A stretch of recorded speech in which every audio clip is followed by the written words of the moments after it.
to thank everyone who's been supportive of my new channel for my short stories. It's been very gratifying to read the uniformly supportive comments that people have been kind enough to leave under the 2 listings that I have placed there thus far. So it's all going very well. Thank you. Here's the 3rd story.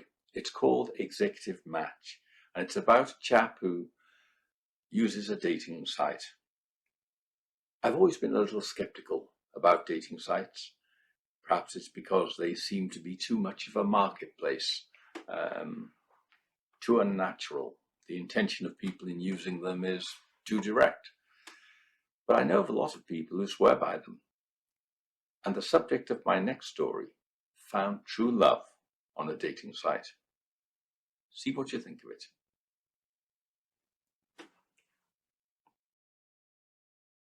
Executive Match. John was not the handsomest man you could meet. His mother said his face was comfortable like an old shoe. Others, whose genes were not affiliated with his, regarded it as being more like an old boot. The latter assessment was probably as unkind as the former was generous. But John was, in spite of the absence of anything pulchritudinous in his appearance, regarded by all his friends with great affection. Of course, if you were his friend on the prowl for women in a club, John was a hard sell for the other girl. In any case, although now 37 years old, John's romantic career had been meagre at best.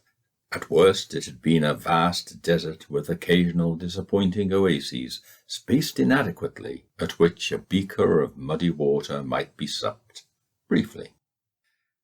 When life takes away with one hand, it frequently, by some unknown means, remedies the imbalance with the other. In John's case, he often said, life had taken with one hand, and when he turned expectantly to the other, it had fetched him a nasty biff in the eye. The good one. Perhaps he was being far too negative in this assessment. Life had brought many compensations to John.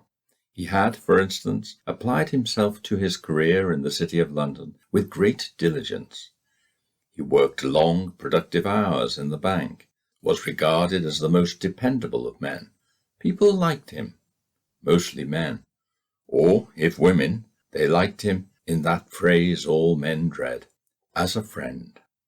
This had brought him material success. John was not poor. He had a mews apartment in Kensington and parked his brand-new £150,000 BMW SUV outside in his own designated space. He really wasn't the type of chap for a Ferrari or top-end Porsche or some kind of flashy sports car. He just didn't have the personality to carry it off. He was also a large, square-framed, big-boned man, not fat, but comfortably upholstered to a pleasing rotundity. He wasn't going to shoehorn himself into a little 2-seater sports car, and besides, he needed a big motor for all his fishing gear. This was John's other great passion. "It's my only vice, fishing," he explained to anyone foolish enough to bring up the topic. "A kind of guilty secret," he added by way of an aside. Such men to whom John confided this guilty secret looked at him curiously. To most of them a guilty secret was wearing fishnet stockings beneath their suit when they visited their mistress at a pied-à-terre in Tooting. Fishing to such people was more a kind of incipient dullness than a vice. Anyway, outwardly content though he undoubtedly was, attended by an abundance of material success, and his consuming passion for angling, when John passed the threshold of 37, and noticed that his weekend fishing chums were mostly about 75, he concluded something was lacking. He found he could keep apace with them when discussing fishing, but he was woefully inadequate when it came to cataracts, second hip replacement operations, and entirely deficient on the relative merits of various treatments for incontinence, enlarged prostates, and other unmentionable woes. He knew nothing at all of the ink spots or Frank Ifield either. John's mother often reminded him of his need to settle down with a nice girl, It was always on his mind to do something about it when the moment was right. It just never seemed to present itself. He'd heard of dating sites, of course, and he had looked them up on the internet even, but he had always shied away from them.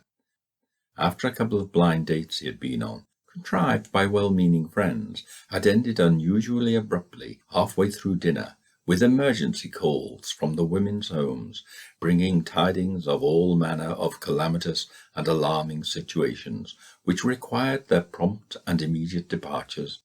He concluded that his ability to make a good first impression was limited. Another promising first date with Jane, a lawyer from Tower Hamlets, had gone swimmingly, but alas, a call from her mother before dessert necessitated her hurried departure, due to her mother's having fallen and broken her other hip.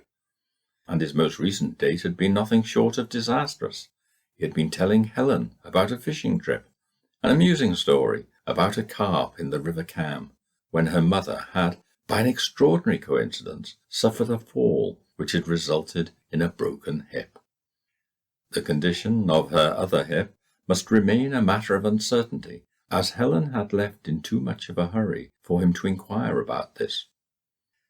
And so it was, almost on impulse, not a word most of John's friends would associate with him, that he took out a pen and jotted down a number for a dating site he saw advertised on the tube one morning on his way to the city. Match yourself to the woman of your dreams at Executive Match, it promised him. Elegant, sophisticated women, perfect for all your needs.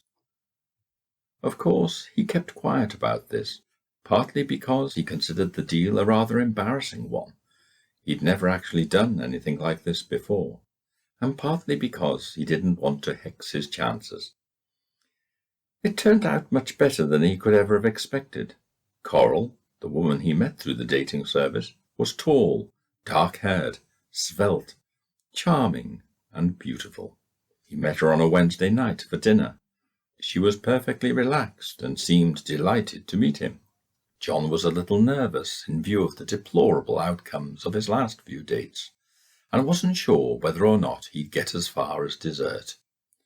When the waiter came and inquired if he wished to see the dessert menu, he darted a quick, furtive look at her.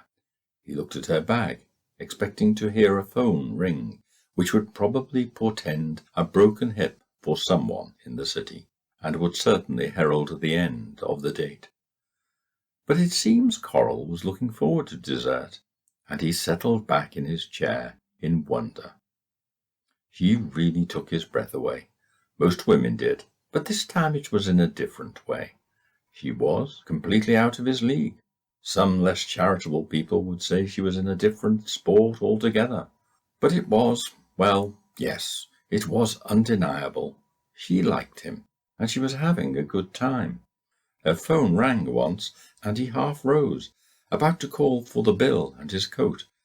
But she apologized to him for the interruption, her rudeness. It was the office. Both her mother's hips were fine, apparently. It was an unexpected bonus. John's confidence, never very high, was soaring.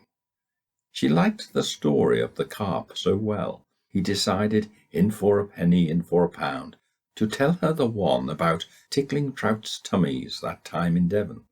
Now that had her in stitches.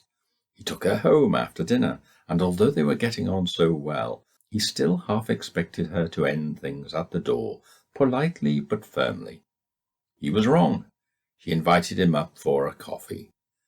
Well, he had to muster every fibre of his being here. No, thank you, he told her. He'd love to, but he had an early meeting in the office. He looked at John, smiling and acquiescent, if momentarily puzzled by his demurral.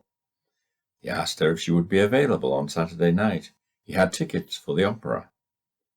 She checked her diary. A busy professional woman would. And yes, by golly, she was free. John had hit the jackpot, and he didn't want to push her too far, too fast, and spoil things. He'd done that before. This particular fishing expedition needed consummate patience if he was to land such a big prize. This was not an occasion for prodding a fish in the tail when it was sniffing around the bait. No, sir. He was a model of restraint. He didn't want to make sex an issue either. Not with a woman of this kind of class. No back-seat fumbling would do here. No sudden dive at her for a kiss when she wasn't looking, and accidentally head-butting her either. He contented himself with a light brush of a kiss on her cheek, and drove back to Kensington, his heart singing. They went to the opera. He was no opera buff, but the occasion was nice. She loved it. She was dressed in a way that made his jaw drop, like a guppy unhooked, pulled from the water and placed in the keep net next to the pier, mouthing in disbelief. He told her she looked wonderful. It was the truth, and he was shining in his sincerity. "Why, thank you so much, sir," she said with a genuine delight, as if she had never heard such words spoken to her by a man before. "You look very dashing," she said. "Gosh," is all he could say, reddening down to his socks and suspenders. What a night it turned out to be, and then to a late supper at the Duck and Waffle at Bishopsgate. "It's the highest restaurant in London," he informed her, and the view of the city below was breathtaking.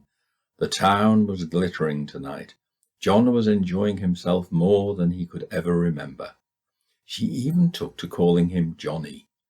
No one called him Johnny, and he loved it, grinned ear to ear every time she spoke it. They indulged in a little by-play even. He wondered whether or not he should chance an embrace. He did. And how nice her hair smelled, and her warmth, which he felt as their faces grazed when they said farewell at her door. There was an invitation there. He began to suspect she was not averse to the idea of conjugal relations, but he sat on his hands with admirable fortitude. He kissed hers when they met again for lunch the next day. It was a busy day for her, meetings all day, but she could squeeze him in. "When can I see you again?" he asked. She laughed. "When would you like to see me?" "Tonight and tomorrow and the night after," he told her. "Johnny," she chided him playfully, her hand delightful upon his chest. She was almost a schoolgirl with him, but she couldn't make tonight, and her diary was busy until the weekend. He kissed her a chaste, regretful goodbye. "Until the weekend," he said. "I look forward to it," she laughed. And then she was gone. And all afternoon Johnny had stars in his eyes. He was pining for her already. He relived the moments, the look of delight when they met at 12:20, her laughter at lunch, the touch of her hand, the accidental ones and the ones he bashfully contrived. Coral was on his mind during all the days and nights before the weekend. He wondered what she was doing. He sent her flowers on Thursday to fill the space, the painful gulf between them, and imagined how she might receive them at her door, and sweep the hair back from her face as she read the card, and a smile grew upon her face, as she bit her lower lip and held them close, smelt them, and remembered him. On Saturday, John picked Coral up at 11 a.m., held the car door open for her like an old-world courtesy. Her eyes were like a morning in May. In fact, they were a bit like a blue-eyed triple fins he netted on a fishing expedition down under a year ago. But he'd keep this to himself. She was dressed in jeans and a light floral blouse. The sleeves were short, her arms were bare and slender, and her fingers long in promises. She was perfect for every occasion, unerring in her choice of dress. They drove to the river, the upper Thames at Marlow. He knew it well, and all the best fishing spots, the night fishing, and that carp. "That was here?" "No." "Really?" she exclaimed in delight. "Yes," he assured her. "This very spot. You see beyond the willow tree? There." They had a picnic on the banks of the river. Her lips were like coral. It was obvious her parents named her thus for this reason. He told her what rods the men were using, and commented knowledgeably on their casting technique at every throw with his expert eye. It was a new world to her. Later, Johnny asked her would she like to go to Jacuzzi in Kensington. Jacuzzi? She looked momentarily puzzled, and then suddenly her hand was on his arm as she laughed and put her hand to her mouth. He was surprised, smiling quizzically. "What?" he asked. "I thought you were inviting me to a jacuzzi, and you had something else in mind," she explained. They both laughed. "Jacuzzi is a restaurant," he told her. He thought of the jacuzzi, her and him, and said nothing. His stomach was a knot of breathless delight. And dinner for two at Jacuzzi was perfect. What exquisite taste she had in dress. Her couture was perfect. "When does a busy career woman find the time to do her nails and her hair?" he inquired. "Oh, you know," she said, waving this aside. Then there was a quietness between them. He declined her invitation afterwards to go into her flat. She was puzzled by him, but also quiet and thoughtful. She would know he was a serious punter, he thought to himself, not at all the sort of man who accidentally headbutts women in their eagerness to skip preliminaries. "What do you do?" he asked her next time they met. She looked at him, studying him for a moment, and then laughed delightfully. "Public relations," she said, smiling. "Ah, what else could you be? The exquisite taste. I guess it matters in your business." "Yes," she said. He bought her a small gift because she mentioned it was her birthday, the day before they had met. Nothing too extravagant. Enough. "Let's do something magical. Tea at Fortnum and Mason's," he suggested. She was game. A string quartet serenaded them. He doubted anyone had ever had so perfect a relationship. She even encouraged him over his decision to buy the oyster bamboo fly rod for £3,000. "Not too extravagant?" he queried. "No, you only live once," she said. "That's true," he agreed. Coral was not always available when he called her. That bothered him a little. He was disappointed, and one evening when she was not available, he was dismayed to see her out in company with another man, all laughter and smiles. He was walking down Regent Street at the time. She didn't see him. He stopped momentarily and then passed on. It disturbed him. Was she two-timing him? Surely not. Was there a rule against seeing someone else in the early phase of dating? Perhaps he was out of touch. He had never really been in touch. But he decided he wasn't going to blow this woman by confronting her on the matter like a petulant boy. He went out with her again days later, and all was courtesy and smiles and charm, as before. Normal service was resumed. He didn't mention having seen her with another man. He couldn't fault her conduct, and his own conduct was faultless too. He was a perfect gentleman at all times. John wanted to progress the relationship, of course, feared waiting might cause it to lapse into a friendship if he left it too long. But he was not the most experienced of men in navigating his way to the next level. He had not all the nuances at his fingertips that other men had, born of practice in such matters. After all, his relationships normally ended before dessert. Eventually he confided his predicament to a friend, Rob. They had dinner together in Kensington one evening. He told Rob all about Coral, what they had done, where they had been, the light in her eyes when she threw her head back and laughed. Rob offered suggestions for the advancement of their relationship, ones which might or might not involve the risk of headbutting her. He asked where he had met the woman, and, with great trepidation, John confessed that it was through a dating agency. Rob laughed. "You know, I had a friend once," he told him. "He was a bit innocent. In some ways. Nice chap. Very naive." "Yes," smiled John, encouragingly. "What happened?" "Well, it seems he was dating a girl from an escort agency by mistake. He mistook a call girl for a date. Rob laughed loudly at the recollection of his naive friend, was prepared to expand on this anecdote. John had gone very quiet. He was dating a prostitute, explained Rob.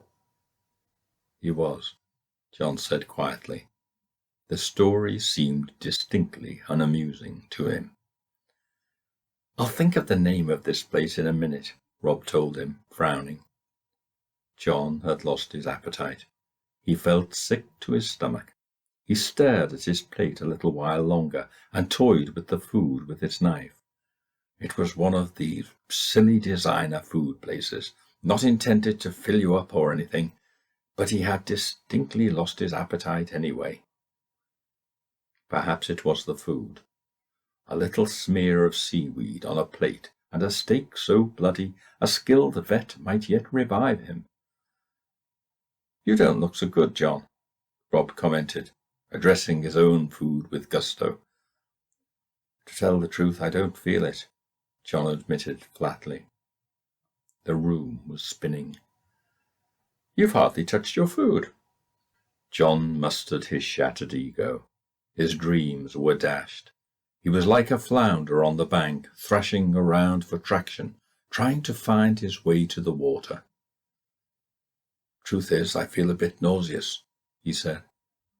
Listen, I think I'm going to go home and have an early night, he said at last. That's too bad, Rob said. I hope it's nothing serious. No, nothing like that, John assured him. I hope you feel better tomorrow, Rob said, pausing mid-mouthful. I'll call you in the week, said John. He swept from his chair, dropping his napkin on it, stumbling across the room, hearing his friend's voice following him. Hey, I've remembered the name of that call girl agency if you're interested. No need, murmured John flatly. As he let himself in his apartment, he stood for a few moments listening to the silence, which arrived at a crescendo in the hallway. He could hear the thump of his heart. Then he breathed, considering. On the hall table was an envelope. He pursed his lips and then opened it carefully with a deft paper knife. Unfolding a neat triple-folded sheet of paper, nestling against another, he read, Dear Sir, please find enclosed your invoice for our services during the period of the 12th to 24th of May inclusive. He skipped the rest and perused the second page, and ran through some hefty expenditures he had unwittingly made in the name of what he had imagined was love. £2,237.27, dinner and a show. 13th, £1,250, lunch at the Savoy.